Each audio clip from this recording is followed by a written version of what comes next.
Students, स्वागत है आपका आपके अपने ही चैनल जगत क्लासेस में। दोस्तों, आज हम लोग बात करने जा रहे हैं फ्लेमिंगो पोएट्री से चैप्टर 2, जिसका नाम है an elementary school classroom in Aslam का। आज हम लोग एक्सप्लेनेशंस देखने जा रहे हैं। इसका सेंट्रल आइडिया हम आपको दे चुके हैं। अगर आपने नहीं देखा है तो देख लीजिएगा जा करके।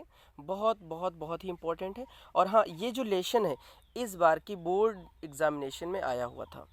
ये फर्स्ट स्टैंजा जो आप देख रहे हैं, far far from gusty waves these children's face, ये स्टैंजास जो है इस बार के बोर्ड एग्जामिनेशन में आया है। और उम्मीद करता हूं मैं कि इस लेसन से कुछ ना कुछ, चाहे वो सेंट्रल आइडिया हो या क्वेश्चन आंसर हो या फिर स्टैंजास की एक्सप्लेनेशंस के तौर पर कुछ हो, फिलहाल ये आया था क्वेश्चन आंसर के तौर पर। तो इस पूरे चैप्टर को आपको स्टडी करना बहुत ही, हम कह सकते हैं कि हेल्पफुल रहेगा। तो आइए इसका एक्सप्लेनेशंस देखते हैं कि far far from gusty waves this children's face. देखिए, गस्टी का मतलब होता है झोंकेदार, तूफानी। Like rootless weeds the hair torn round their pallor, the tall girl with her weighed down head, the paper seemed boy with rats, the stint unlucky hair of twisted bones. Reciting of father's narlet, this is his lesson from his desk. At back of the dim class, one unnoted, sweet and young. His eyes live in a dream of squirrel's game in tree room other than this. देखिए, ये chapter और कह सकते हैं कि ये stanza ही बहुत ही important है आपके लिए। तो पहले वर्ड मीनिंग हम चेक कर लेते हैं कि गस्टी जो आप फर्स्ट लाइन में देख रहे हैं उसका मतलब होता है झोंकेदार। रूटलेस जो सेकंड लाइन में है इसका मतलब होता है निर्मूल। एंड वीड्स, रूटलेस वीड देख रहे हैं तो जंगली घास फूस इसका मतलब है। टोर्न यानी कि बिखरे हुए, टोर्न इसी लाइन में आगे देख सकते हैं, टोर्न बिखरे हुए। पोलर मतलब पीली त्वचा। ये बच्चों के लिए कहा जा रहा है कि बच्चों की जो स्थिति है बहुत ही दयनीय है। उनके जो फेसेस हैं वो बिल्कुल निर्मूल घास की तरह से हैं और वो बहुत ही पीले पड़ चुके हैं। उनके अस्त व्यस्त बाल और उनके पीले चेहरे घास फूस की तरह दिखाई दे रहे हैं। बच्चों की कंडीशन बहुत बुरी है। वे कह सकते हैं कि काफ़ी उदास हैं। And the tall girl with her weighed down head, और एक लंबी लड़की बहुत उदास है। वह अपने उदास विचारों से बोझिल सिर को नीचे रखती है। लड़की संभवतः अपनी गरीबी के कारण शारीरिक और मानसिक रूप से थक चुकी है। कक्षा के अन्य छात्र भी बेहतर स्थिति में नहीं हैं। जिस तरह लड़की अपने जीवन की समस्याओं से बोझिल है, ठीक उसी प्रकार वहाँ कक्ष में एक लड़का बैठा है जो कागज की तरह पतला है, लिखा हुआ है द पेपर सीमिंग बॉय। जो लड़का था वो पेपर की तरह एकदम दुबला पतला था। समझ सकते हैं, पेपर से तुलना की जा रही, पेपर कितना दुबला होता है, लेकिन जो लड़का है ये काफ़ी, मतलब अपनी गरीबी के कारण से इसका ठीक से पोषण नहीं हुआ है, जो बहुत ही दुबला पतला हो गया है। निसंदेह ऐसा कुपोषण के कारण होता है। उनकी आंखें जो है चूहे की आंखों जैसी बड़ी बड़ी हैं। विद रैट्स लिखा हुआ है, मतलब जो उनकी आंखें हैं वो चूहे की आंखों की तरह हो गई। इसके अतिरिक्त कक्षा में एक अन्य लड़के ने गठिया रोग अपने पिता से विरासत में प्राप्त किया हुआ है। अनलकी हेयर्स, हेयर्स का मतलब होता है उत्तराधिकारी। जो यहाँ पर तो ये बताया गया है कि जो ये बीमारी है उसने अपने पिता से ली है। बीमारी के कारण उसका विकास अवरुद्ध है और उसकी हड्डियाँ मुड़ी हुई हैं। ट्विस्टेड बोन्स लिखा हुआ है, आप देख सकते हैं, मतलब हड्डियाँ जो है वो मुड़ी हुई हैं। रेसिटिंग अ फादर्स नार्लेंड डिसीज,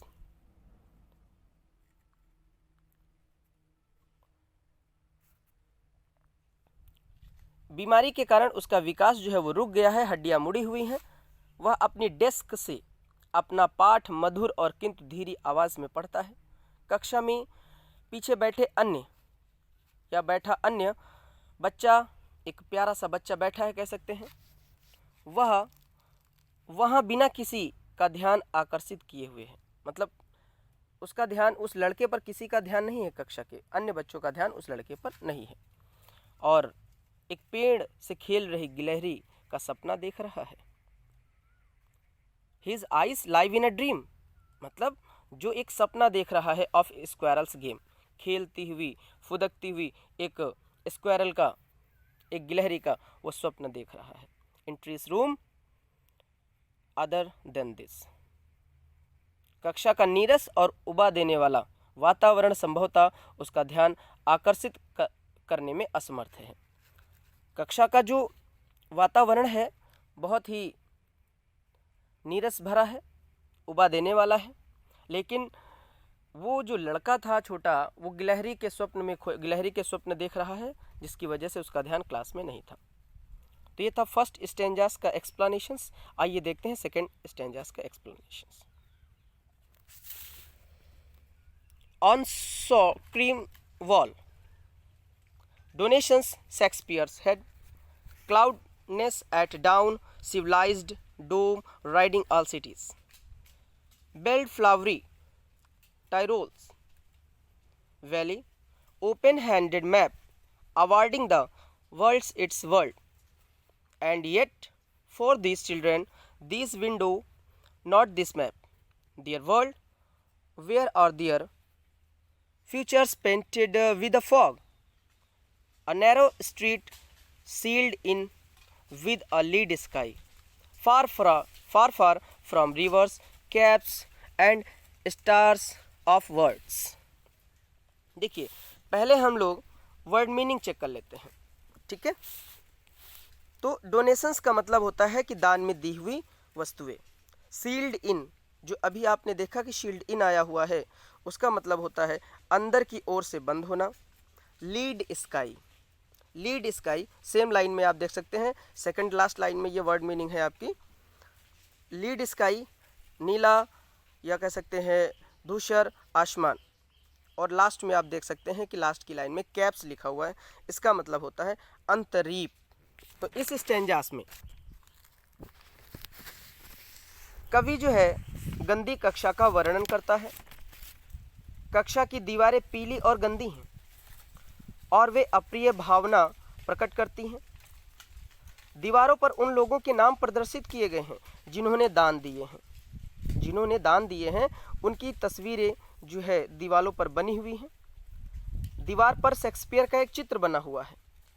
शेक्सपियर्स हेड पहले लाइंस में जो है उसका मतलब है बड़े शहर के गुंबदों की तस्वीरें उन शहरों में जीवन की गुणवत्ता का प्रतिनिधित्व करती हैं। दूसरे चित्र में सुबह के आकाश को बादल रहित दिखाया गया है। ऑस्ट्रेलियाई अल्पाइन प्रांत के एक बड़े क्षेत्र में फूलों से सुशोभित सुंदर टाइरोलीज घाटी की भी तस्वीर वहां छपी हुई है। विश्व का मानचित्र जो विश्व को बड़े और छोटे देशों में विभाजित करता है, प्रतीकात्मक रूप बच्चों को पूरी दुनिया प्रदान करता है। सिर्फ चित्रों में कह सकते हैं कि वो सारी दुनिया वहाँ स्कूल की बनी हुई दीवारों पर बनी हुई जो फोटोज़ हैं, जो चित्र बने हुए हैं, सिर्फ उन्हीं को देख लेने में ही वो समझते हैं कि पूरी दुनिया हो गई है।